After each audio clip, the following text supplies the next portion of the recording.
Welcome dear रॉकर्ड्स। आज मैं आपको एक मजेदार मूवी समझाने जा रहा हूं जिसका नाम है three headed shark attack. Movie की शुरुआत में पॉली नाम की एक लड़की अपने बॉयफ्रेंड मार्क के साथ समुद्र के किनारे पर खड़ी है। उनकी तरफ एक नौजवान लड़का आता है और उनको बियर पीने को कहता है। इसके बाद जवान लड़का पॉली के साथ तैरने की रेस लगाने को बोलता है। वो लड़का फिर अपने कपड़े उतार कर पानी में जाता है और पॉली भी उसकी पीछे पीछे जाती है। लेकिन अचानक ही पॉली के ऊपर 3 सर वाली एक बड़ी शार्क हमला कर देती है और पॉली को खा जाती है। हालांकि मार्क अपनी गर्लफ्रेंड को बचाने के लिए पानी में जाता जरूर है, लेकिन वही शार्क मार्क को भी खा देती है। इसके बाद वो शार्क समुद्र के किनारे पर आती है और इंसानों पर हमला करके उन्हें भी खा जाती है। अगले सीन में मैगी पीटरसन नाम की एक लड़की परसेफनी नाम की एक जगह पर पहुंचती है। परसेफनी पानी में बनी एक रिसर्च लैब है जो कि एक द्वीप पर बनी हुई है। मैगी वहां अपनी पढ़ाई पूरी करके इंटर्न के तौर पर काम सीखने गई होती है। वो सबसे पहले वहां काम करने वाले डॉक्टर टेड नेल्सन से मिलती है। मैगी वैसे काम शुरू करने के लिए बहुत ही जल्दी में दिखाई देती है, लेकिन टेड बोलता है यहाँ काम करने से पहले तुम्हें मैगी इस जगह को समझना होगा।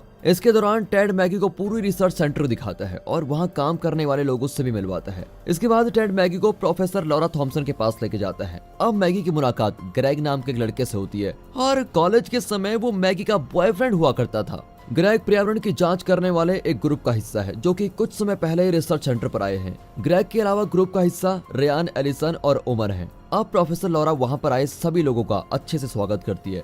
इसके बाद सभी नए लोगों को समझाया जाता है कि यहाँ रिसर्च सेंटर में क्या काम किया जाता है और कैसे किया जाता है। अब डॉक्टर टेड मैगी को और बाकी के नए लोगों को रिसर्च सेंटर पूरी दिखाता है और आखिर में एक लेबोरेटरी में लेके जाता है। इस लेबोरेटरी में ये जांच की जाती है कि पानी में रहने वाले जीवों पर उनके रहने की जगहों पर प्रदूषण का क्या असर हो रहा है। अब टेड सभी को बताता है यहाँ पानी में कूड़े से भरी एक जगह है और उस जगह के आसपास से लाया गया हर चौथा पांचवा जानवर पहले से ज्यादा बदल चुका है। उनके शरीर में अजीब बदलाव हो रहे हैं, इसलिए उन सभी को लेबोरेटरी में लाया जाता है ताकि उनकी जांच की जा सके। अब ये बात सुनकर मैगी अपनी सहमति देते हुए बोलती है ये बिल्कुल सही बात है, हाँ प्रदूषण से इस तरह के बदलाव आ सकते हैं। तभी रेयान का ध्यान एक जीव पर जाता है जो कि पानी से भरे एक टैंक में है। रेयान देखता है कि ये जीव कुछ अजीब तरह की हरकतें कर रहा है, इसलिए वो बोलता है दोस्तों इधर आओ, देखो इस जीव को ये क्या कर रहा है, इसे देखो तो क्या हो रहा है। टेड भी वहाँ पर आता है और बोलता है ऐसी हरकतें किसी बड़ी शिकारी मछली के आसपास होने की वजह से की जाती है, लेकिन वो साथ ही बोलता है ये व्यवहार थोड़ा अजीब जरूर है, कुछ तो गड़बड़ लग रही है। इसके कुछ देर बाद ही टेड स्टीव नाम के एक वैज्ञानिक को कॉल करता है जो कि रिसर्च सेंटर में काम करता है। टेड स्टीव को बताता है कि टैंक में बंद एक मछली बहुत ही अजीब व्यवहार कर रही है, मेरे हिसाब से आपको इस बारे में जांच करनी चाहिए। अब स्टीव जल्दी से अपने कंप्यूटर पर जाता है और रडार में देखकर बोलता है पानी में आसपास ही कोई बड़ी चीज घूम रही है। वो बताते हैं कि ये बड़ी चीज बहुत तेजी से आगे बढ़ रही है और मेरे हिसाब से वो हमारे रिसर्च सेंटर की ओर ही आ रही है। अब प्रोफेसर थॉमस जो कि अभी स्टीव के साथ है वो बाहर जाकर इस चीज की जांच करने का तय करती है। इस सब के दौरान वहाँ पर काम करने वाला ब्रैड नाम का एक आदमी देखता है कि पानी में कोई बहुत बड़ी चीज घूम रही है, लेकिन वो सोचता है कि ये बड़ी चीज एक व्हेल मछली होगी। वो समुद्र में जाता है और कोड़े वाली जगह की तरफ जाने लगता है। रिसर्च सेंटर में सभी लोग बाहर आते हैं और ब्रैड को बोलते हैं ब्रैड तुम जल्दी से बाहर आ जाओ, लेकिन ब्रैड एक नाव की तरफ इशारा करते हुए बोलता है मेरी नाव में कोई चीज रह गई है और मैं जल्दी से उस चीज को वापस लेकर आता हूँ। इसके बाद वो सभी को बताता है कि कैसे उसने थोड़ी देर पहले यहाँ पर एक बड़ी व्हेल मछली को देखा। तभी उसका ध्यान पानी में चल रही एक बड़ी चीज पर जाता है और बोलता है ये देखो दोस्तों ये देखो वो व्हेल मछली वापस आ गई। लेकिन ये बात बिल्कुल साफ है कि वो गलत समझ रहा है, वो बड़ी चीज कोई व्हेल नहीं बल्कि कुछ और ही है। पानी में से तभी के तभी 3 सर वाली बड़ी शार्क निकलती है और जब तक ब्रैड को कुछ समझ आता तब तक बहुत देर हो जाती है और शार्क उसको मार देती है। रिसर्च सेंटर के सभी लोग ये नजारा देखकर अब बहुत डर जाते हैं और वापस अपनी प्रयोगशाला में चले जाते हैं। हालांकि शार्क अभी भी प्रयोगशाला पर हमला करती रहती है जिसकी वजह से प्रयोगशाला में धमाका हो जाता है। अब सभी के सभी लोग इस खाली पड़े छोटे से द्वीप पर फंस गए हैं। कुछ देर के लिए तो सभी सोचते हैं कि वो लोग द्वीप से अब कैसे निकले। वो तय करते हैं कि जिस नाव से ग्रेग और उसके साथी आए थे वे सभी उसी की मदद से यहाँ से निकलेंगे। सबसे पहले ग्रेग तैरकर नाव के पास जाता है। वो सभी को बोलता है मैं अब नाव को चलाकर तुम लोगों के पास आता हूँ, फिर तुम लोग भी आसानी से नाव में आ पाओगे।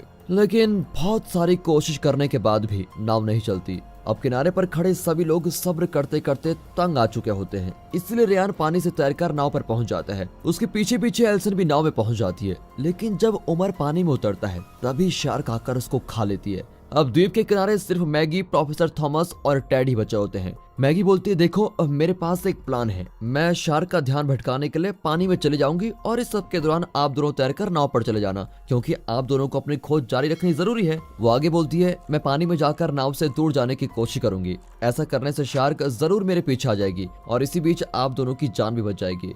इस सब के जवाब में प्रोफेसर थॉमस बोलती है, मैगी तुम्हें ये करने की कोई जरूरत नहीं है। सभी लोगों की जिम्मेदारी मेरी है, इसीलिए ये हक मेरा बनता है और मैं शार्क का ध्यान भटकाऊंगी। तुम दोनों यहाँ से नाव में चले जाओ। वो जल्दी से पानी में कूद जाती है और नाव से दूर तैरने लगती है। 3 सर वाली शार्क उसके पीछे जाती है और प्रोफेसर को भी खा जाती है।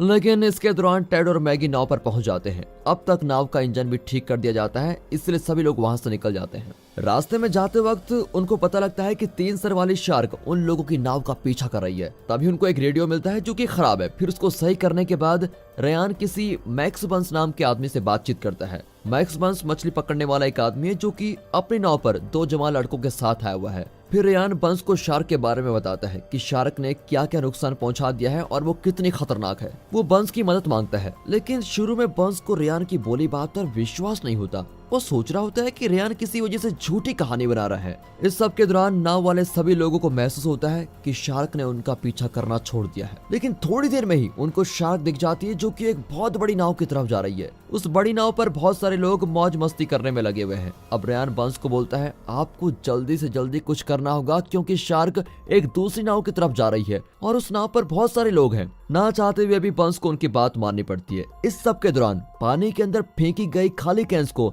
शार्क खा रही होती है। टैड बोलता है कि मेरे हिसाब से ये शार्क उस कूड़े की तरफ जा रही है, उस प्रदूषण की तरफ जा रही है जो कि अभी अभी उस नाव से गिरने वाला है। दोस्तों, मूवी में दिखाया तो सही है, प्रदूषण की वजह से जितना खतरा पृथ्वी को, उससे कई ज्यादा गुना इंसानों को है। हम कैसे इस प्रदूषण को कंट्रोल कर सकते हैं, कमेंट्स में अपनी राय जरूर दीजिएगा। अब रिसर्च सेंटर में बचकर निकले सभी लोग बड़ी नाव की तरफ जा रहे होते हैं ताकि वो बड़ी नाव पर पहुंचे और लोगों को बचा सके। फिर मैगी और बाकी लोग भी उस बड़ी नाव के लोगों का ध्यान अपनी तरफ खींचने की कोशिश करते हैं, लेकिन इसमें नाकाम रहते हैं, कुछ नहीं होता। इस सब के दौरान बड़ी नाव में हावर्ड और उसकी गर्लफ्रेंड रोजमेरी को समुद्र में किसी बड़ी चीज की परछाई दिखाई देती है, लेकिन उनको नहीं पता कि परछाई किस चीज की है। जल्द ही 3 सर वाली शार्क नाव पर हमला कर देती है, जिसकी वजह से नाव का इंजन अपनी पावर ही खो देता है। अब नाव का हेड कैप्टन अपने से छोटे कैप्टन को बोलता है, तुम जल्दी से नीचे इंजन वाले कमरे में जाओ और देखो कि इंजन की पावर क्यों चली गई। यहाँ शार्क हमला करती रहती है और कई लोगों की जान चली जाती है। ऐसा होने से काफी सारे लोग अपने आप को संभाल नहीं पाते और समुद्र में गिरकर शार्क का शिकार बन जाते हैं। फिर डरे हुए सभी लोग कैप्टन के पास जाते हैं और बोलते हैं, कैप्टन, जान बचाने वाली छोटी नाव कहाँ है? हम उसकी मदद से खुद को बचा सकते हैं। लेकिन उनको जल्दी पता लगता है कि इस बड़ी नाव पर जान बचाने वाली छोटी नाव है ही नहीं। इस सब के दौरान रोजमेरी भी नाव से गिरने लगती है, लेकिन वो अपने एक हाथ से नाव को अच्छे से पकड़ लेती है। उसका दूसरा हाथ हावर्ड ने पकड़ा हुआ होता है और रोजमेरी को वापस खींचने की वो पूरी कोशिश में लगा हुआ है। तभी वहाँ पर एक ताकतवर आदमी स्टेनली आता है और हावर्ड की मदद से रोजमेरी को वापस ऊपर खींच लेता है। अब जल्द ही रिसर्च सेंटर के बचे हुए लोग बड़ी नाव के पास पहुंच गए हैं ताकि वो बड़ी नाव वाले लोगों की मदद कर सकें। जैसे ही उनकी नाव बड़ी नाव के साथ जाकर खड़ी हो जाती है, वो जल्दी से बड़ी नाव में चढ़ जाते हैं और देखते हैं कि ज्यादातर लोग बुरी तरह से जख्मी पड़े हुए हैं और उनके शरीर से खून निकल रहा है। तभी अचानक शार्क आकर नाव पर एक जोरदार हमला करती है। ऐसा होने से डॉक्टर टेड फिसलता हुआ शार्क के मुंह में पहुंच जाता है और शार्क उसको तभी के तभी खा लेती है। फिर सभी लोग जल्दी से वापस अपनी नाव पर जाने का तय करते हैं। इंजन के खराब होने की वजह से इस नाव को तो इस्तेमाल नहीं किया जा सकता, इसीलिए यहाँ पर अब बहुत ज्यादा खतरा होता है। अब रिसर्च स्टेशन के सभी लोग स्टेनली, हावर्ड और रोजमेरी के साथ मिलकर अपनी नाव में चले जाते हैं। हालांकि रेयान उन लोगों के साथ नहीं आता। वो सभी के साथ आने की जगह कुल्हाड़ी लेकर शार्क को मारने जाता है। उसके सभी साथी उसको रोकने की बहुत कोशिश करते हैं, लेकिन रेयान बोलता है, तुम मुझे शार्क पर हमला करने से मत रोको, मैं उसको मार कर ही वापस आऊंगा। लेकिन आखिर में जब वो हमला करता है तो वो खुद ही मारा जाता है। अब सभी लोग किनारे पर पहुंच गए हैं, लेकिन बहुत सारे लोग पहले ही मारे जा चुके हैं। इस सब के दौरान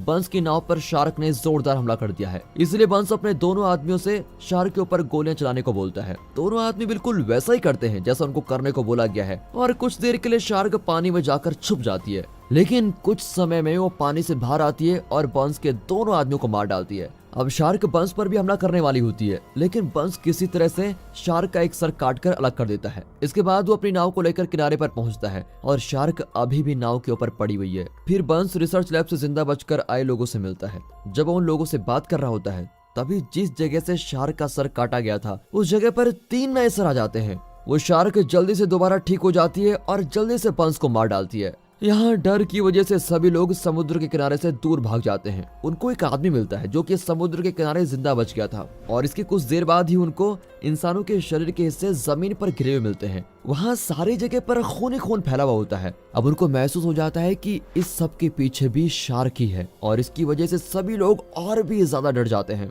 यहाँ पर मिला हुआ आदमी अभी भी बहुत ज्यादा डरा हुआ है और वो बोलता रहता है, मैं तब तक नहीं जाऊंगा जब तक शार्क जान से नहीं मरेगी। हालांकि सभी लोग उसको साथ में चलने के लिए मना लेते हैं। अब सभी लोग मिलकर द्वीप के दूसरी तरफ के लिए निकल पड़ते हैं क्योंकि वहाँ मोटर वाली 2 नाव खड़ी होती है। सभी के सभी लोग 2 समूह में बढ़ जाते हैं। एलिसन, हवर्ड, रोजमेरी और बाकी के सभी लोग एक मोटर वाली नाव पर चले जाते हैं। दूसरी तरफ स्टेनली, मैगी और ग्रेग मोटर वाली दूसरी नाव में चले जाते हैं। मैगी और उसके साथी देखते हैं कि शार्क दूसरी नाव के पीछे जा रही है, इसलिए वो अपने साथियों को चिल्ला चिल्लाकर इस बारे में बताने की कोशिश करते हैं, लेकिन एल्सन और बाकी लोग मैगी के इशारे को समझ नहीं पाते। आखिर एल्सन वाली नाव पर शार्क हमला कर देती है और नाव में धमाका हो जाता है और अब शार्क अपने नए शिकार को ढूंढने के लिए निकल जाती है। बाद में मैगी, ग्रेग और स्टैनली एक प्लान बनाते हैं जिसके जरिए वो शार्क को मार सके। उनका प्लान यह है कि वो शार्क को कचरे के ढेर के पास लेके जाएंगे और यहाँ शार्क को बहुत सारी चीजें खाने को मिल जाएंगी। इतना सारा खाने पीने के चक्कर में शार्क के इतने सारे सर एक दूसरे पर हमला कर देंगे और आखिर में शार्क मारी जाएगी। अब स्टैनली कचरे की कुछ थैलियां नीचे फेंकने लगता है ताकि वो शार्क का ध्यान भटकाकर कूड़े के ढेर के पास पहुंच जाए, लेकिन जब स्टैनली कूड़े से भरी थैलियां फेंक रहा होता है तभी शार्क को उसका एक हाथ काट लेती है। अब नाव में कूड़े से भरी कोई थैली नहीं बची है, इसलिए शार्क का ध्यान भटकाने के लिए स्टैनली पानी में कूद जाता है। उसको वापस नाव में लाने के लिए ग्रेग भी पानी में उतरता है, लेकिन स्टैनली अपनी कोनी मारते हुए ग्रेग को नाव में जाने को बोलता है। जल्द ही स्टैनली को शार्क खा जाती है और फिर तेजी से कूड़े के ढेर के पास पहुंच जाती है। वहां कूड़ा खाते हुए शार्क के सभी सर एक दूसरे पर हमला करते हैं और आखिर में शार्क मारी जाती है। और दोस्तों, इसी के साथ ये मूवी यहाँ पर खत्म होती है। दोस्तों, ऐसे ही सर्वाइवल मूवी देखनी है तो मैं आपको सजेस्ट करूंगा आप देखिए फैंटेसी आइलैंड। इसमें आप सच में फैंटेसी में खो जाओगे। बाकी मिलते हैं अगली वीडियो में, तब तक के लिए गुड बाय, अपना ख्याल रखिएगा and finally thanks for watching.